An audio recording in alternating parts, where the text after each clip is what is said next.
So one thing, you solve all the growth goals, revenue, whatever happens. What's the Yeah. one thing you want to solve? Everything comes back to creating value.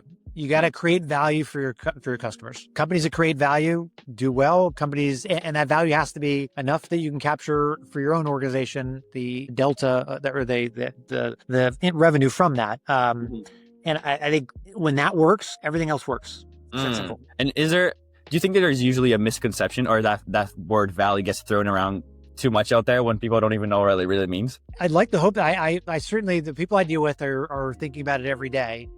And every company I've been involved with, that's been a focus point, is like, all right, again, always bring it back to the basics of what is the value we're creating for our clients. Because it's really easy to get kind of off in other tangents, and worrying about other things. But in the end, companies have to create value for their customers. It's that simple. Hello, everyone, and welcome to the Business of Learning podcast. My name is Joao Camargo, and my guest here today is Steve Welch, who is the founder at Dreamit Ventures. Steve, thank you so much for being here today. I'm super excited to have this conversation. Thanks so much for having me. 100%. And I would love to have a very quick overview or a brief introduction of you, and of course, Dreamit Ventures as well. And just for everyone listening in, Dreamit Ventures has helped launch over 500 different companies. So I'm super excited to have Steve here. But Steve, why don't we start off with you just letting everyone know a little bit more about yourself and any context you would like to share for the listener? Yeah, sure. So again, thanks for having me. I am a geeky engineer by training. I started my first company out of Penn State. The company's called Mitos. We made the back-end systems that were used to manufacture vaccines, biological drugs.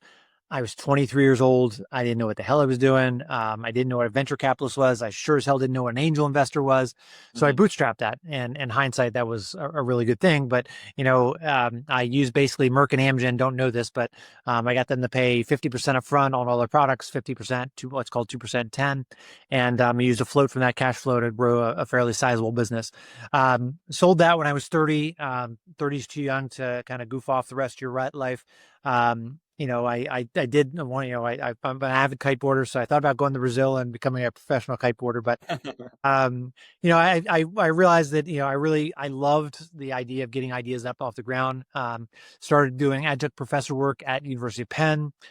Pretty quickly realized I was never going to make as a professor. It was just way too theoretical. 90% of the kids didn't give a shit. They were just checking a box, which drove me insane. Yeah. However, you'd work with that one, young person that had an idea and they were passionate about it and they were dedicated to it, and there was nothing more enjoyable. So I was fortunate, hooked up with Mike Levinson and David Bookspan, my two co-founders at Dreamit. And we really started for altruistic reasons. The idea was to get ideas up and off the ground by giving companies a small amount of money, but most importantly, a lot of focus. And we'd bring teams in as cohorts. So you'd start, 10 other companies trying to build an idea off the ground together. And pretty quickly, we realized we're on something pretty unique. This was back in 2008. So the idea of an accelerator was, certainly Y Combinator was out there, but we were kind of that next wave that really got going. So the capitalists took over as we realized we're onto a really good economic model, and we wanted to scale that. So Dreamit has really evolved over the last, I guess it's 17 years now. Now it is moved a little bit further up the stack. That's, after product market fit has been determined and really designed to help companies scale. So early on, we were investing in ideas on a napkin, and we were really trying to help companies find product market fit. Today, what I would say is we've done a really good job of focusing on certain verticals. For one point, it was mainly healthcare or health tech.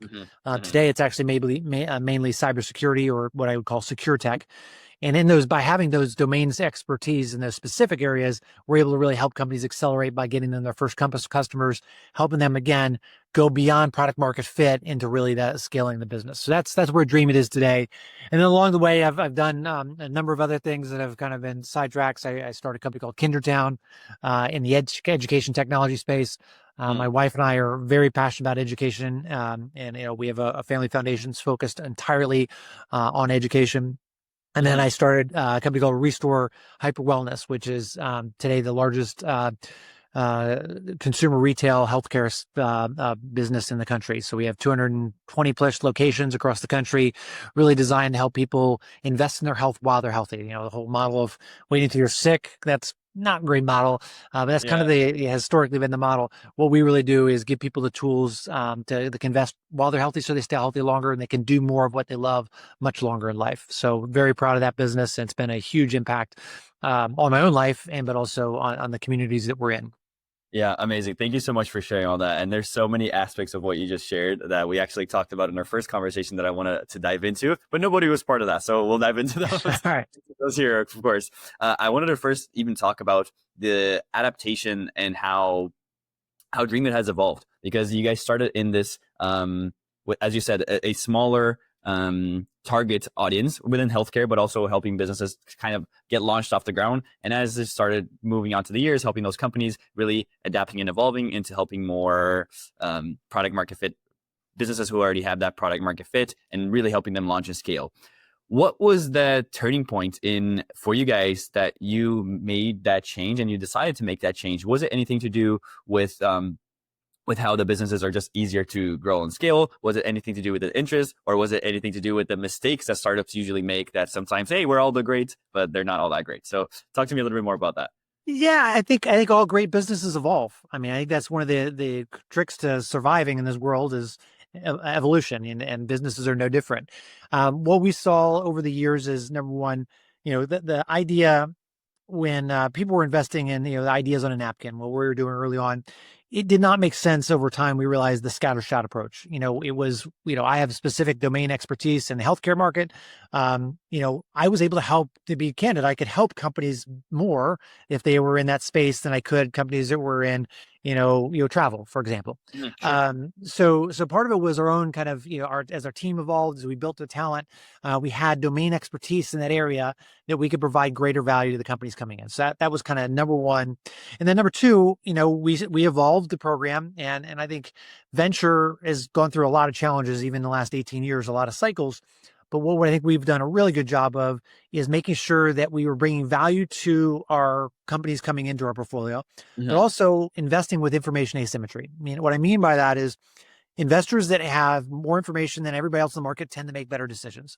Mm, And kind of the reason Dreamit has always worked from an investment thesis, not it has to work. Dreamit, we are a marketplace in many ways. It has to work for the mhm, companies coming into the market. It also has to work for the investors that are we're raising money from. So the reason it's worked from the investor standpoint is, we grow up with these companies, we spend more time with these companies than the traditional kind of venture model does. And because of that, we have a really good feeling for what the likelihood of success of that company is. We sit with them during investor pitches. We get to hear what other venture capitalists say. We sit with them as we do our customer roadshows. So we get to hear, not what the customers say to the potential customers, say to mhm, them, but what they, talk once the door's closed and, everybody's having an open conversation. So that has enabled us over a long period of time and kind of a couple of mhm, different iterations to make better investment decisions. Because again, we have information asymmetry to everybody else in the marketplace.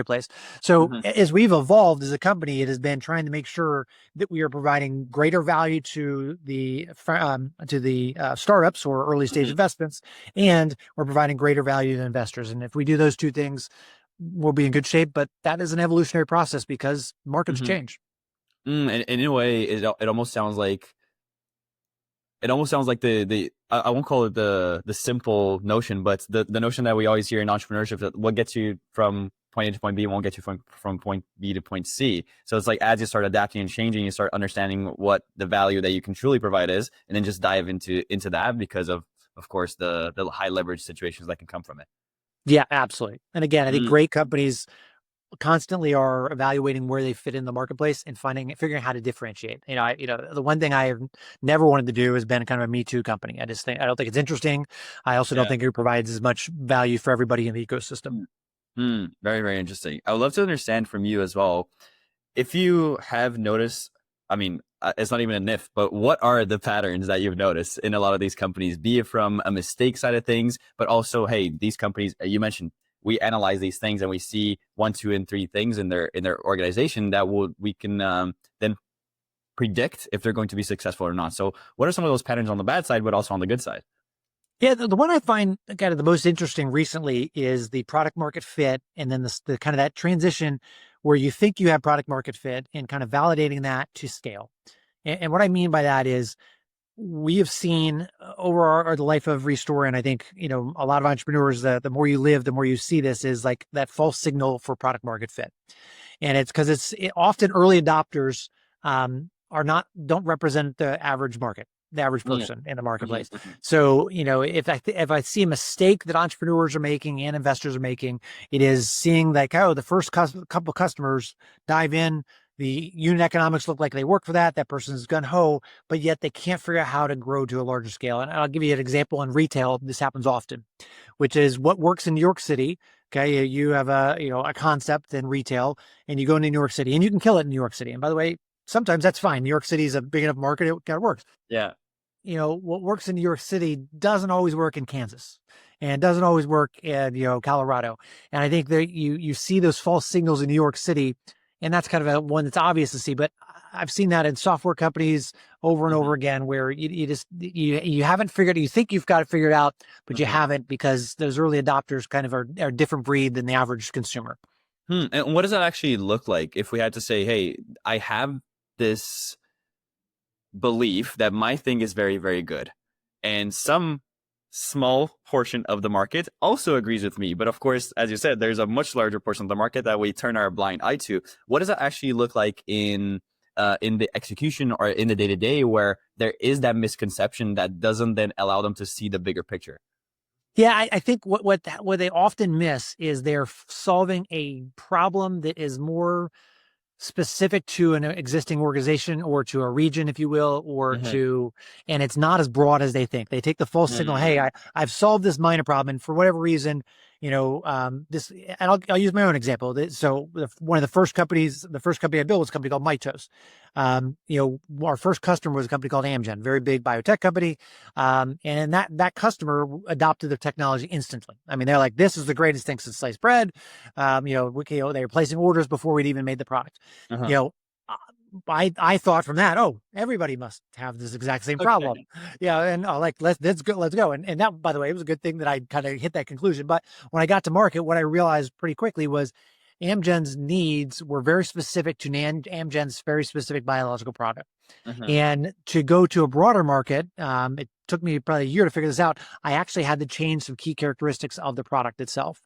But that took listening, that took, adapting to kind of market conditions. And, what I think I've seen is often entrepreneurs kind of get to this point, they hit a plateau, and then they struggle to get past that plateau because they can't scale, because they mm. took that early signal that they saw and didn't realize how to apply it, or didn't realize it was more niche than they thought it was. And they also just they cling to it too much. It's like, hey, Yes. sometimes you have to let that go. Interesting. Do you Yeah. think that that's also the best way to move? And I'll actually just take your example. The best way to move and grow in a company, maybe start at a niche market, maybe one small thing or a big thing that you can do, but to a specified niche market, and then through the market feedback, start to broaden that scope so that you can target more people. Do you think that's always the best way to go? I don't think always, but I do think it is a good strategy. I mean, the reality is, the first sale is the hardest. There's absolutely no question. If you're an entrepreneur, the one thing one of my regrets is, my first order actually was for Merck. It wasn't from Amgen, for Merck. I would have done anything now to have that order, that check that I got from them, because it was a relatively small check at the time, but it was like, I was 23 years old, and it was life changing.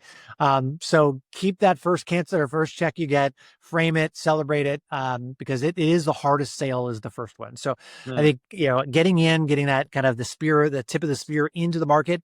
Once you have mhm, a relationship with the customer, once you've proven you can solve a problem, it gets much easier to broaden out from there. So I absolutely think mm, that's a good model. And again, going back to my first company, the first product we had was a valve, which sits on the desk behind me here, and is a patented product that was very valuable.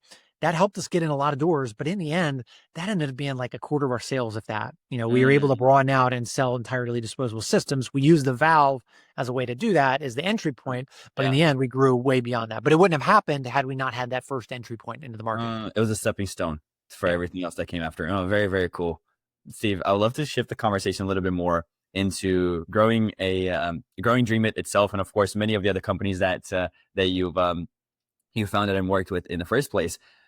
Something that I always like to highlight in this podcast is that from the outside looking in, sometimes business looks like sunshines and rainbows, but us internally, we know that that's not true as leaders who are dealing with the day-to-day challenges. So when it comes to growing an investment firm or any other companies that you've had, what do you think are some of the biggest challenges that can sometimes stop us from achieving the growth that we're looking for, the goals that we're looking for, the impact that we're looking for?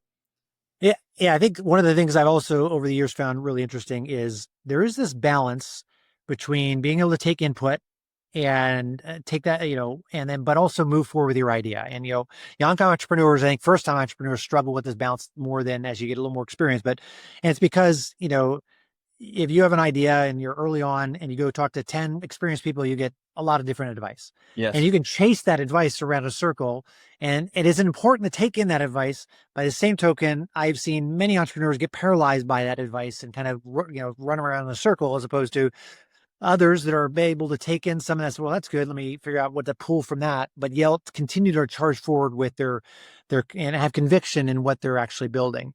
And I think that is, internally as we're looking at entrepreneurs, we're trying to understand where they fit on that spectrum. Are they, entrepreneur or venture firms tend to use a term called coachable, and I don't think that quite captures it because I think, but you do want somebody that's willing to take inputs in, but you also want them to be able to run through a wall and understand that that's their business, they own it, they have to build it, they have to have the conviction what they're doing is right, Mhm. and that is a balance that I haven't figured out how to quantify. I haven't really, I'm not articulating particularly well, but it's kind of one of those things you see the entrepreneur that will run through the wall, but yet takes input. And I was fortunate. I spent last Monday with Seth Prepatch, who is a founder of Level Up, now a founder of a company called Groma. So Level Up was a Dreamit company.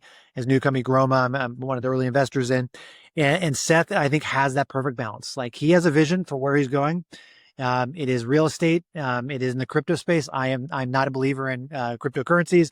And I will give my input why I think that part of the business is crazy. He listens to it. By the same token, he is going to go for it, and he believes what Uh-huh. he's doing, and he's not going to take my advice in that regard. And that's what makes him great.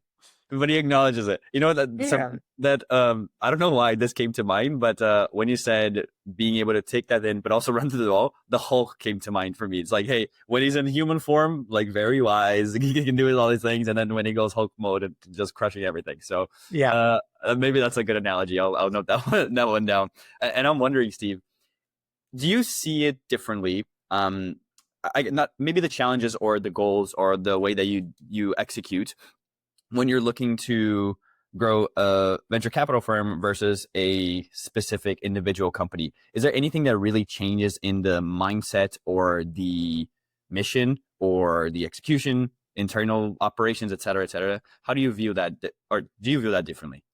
No, I really don't. I think they're both are companies, both are have to find product market fit, Mhm. both have to figure out how to scale. So Mhm. I don't, I think every business is unique, has its unique challenges. Being in the financial services business is different than being in a retail business, which is different than being in a health tech business. But Yeah. they all have the same need. You have to be able to create value for everybody in the ecosystem. You have to be able to create value for employees. You got to be able to create value for your customers. You have to be able to create value for your investors. So I don't think there's any real difference in those regards. I will tell you, raising money for companies is much easier than raising money for funds. And my historically, I'll Mhm. give you that.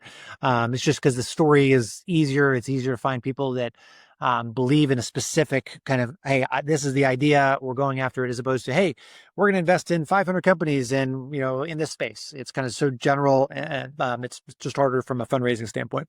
Interesting, interesting. And let's say there's a question that I've actually been asking almost everyone in the podcast, and the leaders that I've had on are usually more involved in the day to day. And I know that you are not, which is something I actually want to dive into a little bit later as well, because I'm super super passionate about that side of things. But I wanted to ask this because I think it'll be interesting to hear your perspective on this.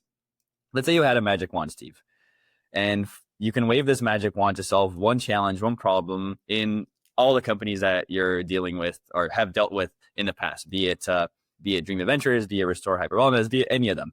You wave that wand, and the growth goals happen, the revenue goals gap happen, the client acquisition goals happen. All of them come true by solving this one thing. And the reason why I like to ask this question is because I think as leaders, we often have a million different priorities to take care of, but right now you just get one. So one thing you solve, all the growth goals, revenue, whatever happens. What's the Yeah, one thing you want to solve? everything comes back to creating value. You got to create value for your customers. Companies that create value do well. Companies, and that value has to be enough that you can capture for your own organization the the delta or the revenue from that. And I think when that works, everything else works. It's that Mm. simple. Yeah. And do you think that there's usually a misconception or that word value gets thrown around too much out there when people don't even know what it really means? I'd like to hope that I certainly, the people I deal with are thinking about it every day. Every company I've been involved with, That's good. that's been a focus point, is like, all right, Yeah. again, always bring it back to the basics of what is the value we're creating for Uh-huh. our clients. Because it's really easy to get kind of off in other tangents, and worrying about other things. But in the Hmm. end, companies have to create value for their customers. It's that simple. Just focus on the most important thing, 100%. Huh. And then as a final piece here, I'll ask a question, one that's very that I'm very passionate about, that got me very curious when we were having our first conversation. And then I'll have one final question here for you, Steve. So I really wanted to dive into your thought process, but also your decision process when you made the decision to kind of take a little bit more of a step back and become chairman as opposed to being more involved in the day to day. And I think a focus point for you was really being able to spend more time with family, and be present. And I think that's, I mean, as someone who is still very early in my entrepreneurship journey, about close to 4 years now, it's something that I obviously want to strive to and get to. So whenever I see someone like yourself who has been able to do that and now has that mentality to provide, of course, for everyone that you love, but also be so close to them, that's something that touches me really, really well, because it's also something that I want to strive to. So talk to me about that decision, but also how you've not how you've been able to do it, but how that change has made everything worth it or made your life better. But also looking back at the business, would you have done anything differently into where you are now? Full disclosure, Mike Levinson is the chairman of Dreamit these days, who's my partner. So My apologies. I probably should correct you from the start. But I am on the board for sure.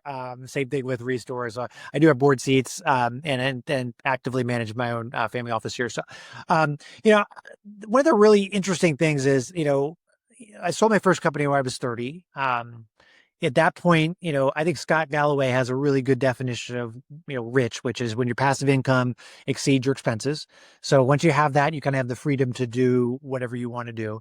Um, I've seen a lot of other people. There's kind of two paths that I've seen people follow when they make a lot of money when they're young. They either decide, hey, I'm going to become a billionaire and I'm going to go do this 5 more times and I'm going to continue to run 1,000 miles an hour. And I respect those people. They have done amazing things for the world. Mhm. Again, no animosity or negative view of that.